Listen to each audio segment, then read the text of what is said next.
반갑습니다. 석소장입니다. 자, 오늘부터는 여러 유사법대들의 2027학년도 수시 전형 계획을 분석을 해보고자 합니다. 2027학년도 확정 수시 모집 요강이 나오며 모집 요강을 토대로 분석을 진행할 예정이고요. 그 이전까지는 전형 계획을 토대로 분석을 진행할 예정이니까 참고를 부탁드리겠고, 각 유사법대의 대략적인 역사와 교육과정에 대해서는 인서울 유사법대 포스트에서 어느 정도 다루던 만큼 이번 카테고리의 포스트에서는 수시 전형 쪽에 초점을 맞추어서 진행을 하고자 합니다. 나아가서 정시의 경우 법에 대한 열망 혹은 법 쪽의 진출에 대한 열망으로 유사법대에 지원하는 학생들보다는 의미 그대로 수능 성적 맞추어서 원서를 접수하는 학생들이 상당히 많기 때문에 따로 다루지 않을 예정이고요. 수시 쪽 그 중에서도 생활기록부가 메인이 되는 전형에 초점을 맞출 예정이니까 참고를 부탁드리며 바로 시작을 해보도록 하겠습니다. 자, 가장 먼저 전체적인 고려대학교 2027학년도 전형계획 분석입니다. 다른 최상위권 대학교들과 마찬가지로 큰 변화는 없는 편이라고 할 수가 있습니다. 다만 고려대학교 자유전공학부 혼자 독립적으로 입결이 결정된다기 보다는 이래저래 다른 모집 단위들과 영향력을 주고받는 경우가 많기 때문에 한번 쭉 살펴보시는 것을 추천드리겠고요. 나아가서 포스트 제작 시점기 중 가장 최신 연도 입결인 2025학년도 입결 자료도 함께 추가를 해두었습니다. 방금 말씀드린 것처럼 2027학년도 고려대학교 자체가 큰 변화가 없는 상황이기 때문에 2027학년도 입결은 2026학년도를 따라갈 가능성이 높고 해당 포스트들에서 2026학년도 입결에 대한 예측을 해두었으니까 참고를 해주시길 바라겠고요. 첫 번째로 말씀드릴 전형은 학생부 교과 학교 추천 전형입니다. 자유전공학부 전체 정원 95명 중에서 18명을 해당 정원으로 모집을 하고 있고요. 학생부 교과 전형이라고는 하지만 학생부 종합전형 평가가 일부 들어가 있는 교과 종합 혼합형 전형입니다. 고려대학교 자유전공학부는 지난번에 말씀을 드렸다시피 공공거버넌스와 리더십 융합 전공을 제2전공으로 필수 이수를 해야 하는 상황이기 때문에 고려대학교 법대의 구조적 계승자로서의 역할과 자유전공으로서의 역할을 동시에 하고 있음에도 불구하고 인문계열로 구분되어 있다라고 말씀을 드렸었는데요. 매년 그 사실을 외면한 채 서류 10%의 영향력을 과소평가하면서 학생부 교과 전형이니까 내신만 높으면 밀어붙일 수 있겠지라고 과신하며 지원했다가 불합격하는 이과 학생들을 종종 마주하고는 합니다. 물론 이과 쪽에서도 인공지능 법률이나 지적재산권 등 법적인 이슈가 잘 녹아있는 학생들은 예외라고 할 수가 있고요. 또한 전형 특성상 서류 10%가 평가에 반영되기는 하지만 교과 90%의 비중이 압도적으로 큰 것은 맞기 때문에 일반적으로 법학, 경제학, 정책학, 행정학 등 생활기록부가 아주 가지각색으로 섞여있는 학생들이 지원하는 경우가 많습니다. 이전에도 말씀드렸다시피 법에 대해 관심이 있다고 하더라도 법대는 동국대학교, 홍익대학교, 숙명여자대학교부터 시작을 하는 상황인데 고려대학교를 염두에 두는 학생들은 어차피 해당 대학교까지 낮춰서 쓸 생각을 하지 않기 때문에 생활기록부를 법으로만 떡칠하는 경우를 찾아보기는 어렵습니다. 그러한 만큼 유세법대라고 해서 생활기록부를 무조건 법으로 떡칠해야겠다라는 생각은 금물이라는 점을 명심을 하시는 게 좋을 것 같고요. 그 다음으로 두 번째로 말씀드릴 전형은 학생부 종합 학업우수 전형입니다. 자유전공학부 전체 정원 95명 중에서 24명을 해당 전형으로 모집을 하고 있습니다. 수능 최저학력 기준을 보면 알 수 있다시피 사실상 종합대학교 학생부 종합 전형 중에 가장 센 수능 최저학력 기준을 자랑하는 전형이기 때문에 순수하게 내신과 비교과가 좋은 학생들보다는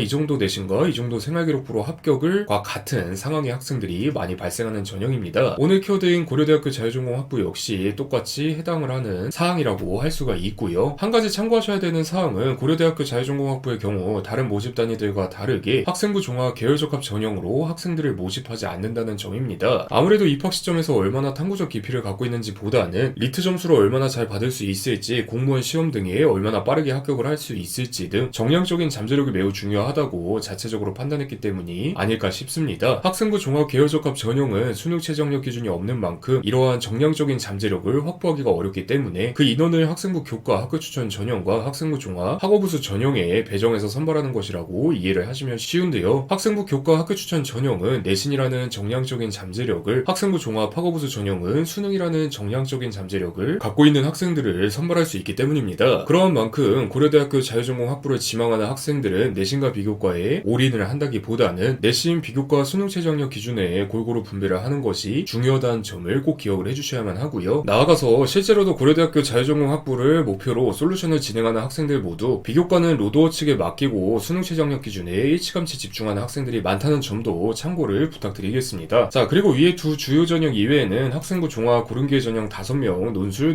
전형 15명, 수능 일반 전형 21명, 수능 교과우수 전형 14명으로 학생들을 모집하고 있습니다. 아무래도 논술 전형은 사고력이 메인이다 보니까 논술 전형은 무슨 정량적인 잠재력이 확보된다고 모집 인원을 배정해 두었냐라고 생각을 하시는 분들도 꽤 계실 것 같은데요. 수능 최저학력 기준을 내용을 살펴보면 알 수 있다시피 학생부 종합, 학업우수 전형과 동일한 수능 최저학력 기준을 요구하고 있습니다. 그래서 실제로 합격자들을 보아도 와 논술 진짜 이상하게 쓰고 나온 것 같은데 최저 때문에 합격한 것 같습니다 라고 이야기를 하는 학생들이 굉장히 많고요. 실제로도 논술만 꾸준히 준비한 학생들보다는 정시를 메인으로 준비한 학생들 중에서 고려대학교 정도면 수시 납치가 되어도 아쉽지 않을 상황인 학생들이 주로 지원해서 합격을 하는 경우가 많았으니까 참고를 해주시길 바라겠습니다. 자, 그래서 오늘은 이렇게 고려대학교 자유전공학부의 주요 전형에 대해서 알아봤는데, 고려대학교 자유전공학부가 아무리 잡탕 비교과인 학생들이 많이 합격한다 하더라도 명색이 고려대학교인 만큼 일정 수준 이상의 잡탕인 경우가 대부분입니다. 그냥 법에 관심 있다고 민법, 형법, 상법의 종류 수준의 아주 난이도가 낮은 비교과만 생활기록부에 들어가 있는 것이 아니라 민법, 형법, 상법의 여러 판례를 토대로 이러한 법적인 해석을 더해서 이러한 부분을 개선해야 한다 등의 확실한 주장이 들어가 있는 경우가 많습니다. 다만 이렇게 무언가를 개선해야 함을 어필하다 보면 당연하게도 법령만 개선한다고 문제가 뚝딱 해결되는 것이 아닌 만큼 관련 규정, 정책, 실제 사례 등에 대한 포괄적인 접근도 필요하기 때문에 법 이외의 정책학, 행정학, 경제학 등에 대한 부분도 생활기록부에 자연스럽게 섞이는 것이라고 이해를 하시는 것이 좋고요. 나아가서 민법, 형법, 상법 등 법률의 가장 기본적인 구조 이외에 AI법이나 최신 기술에 대한 법률을 생활기록부에 녹이는 합격자 사례들도 심심치 않게 마주할 수 있으니까 잘 참고를 해주시길 바라겠습니다. 오늘 포스트는 여기서 마무리 짓도록 하겠습니다. 감사합니다.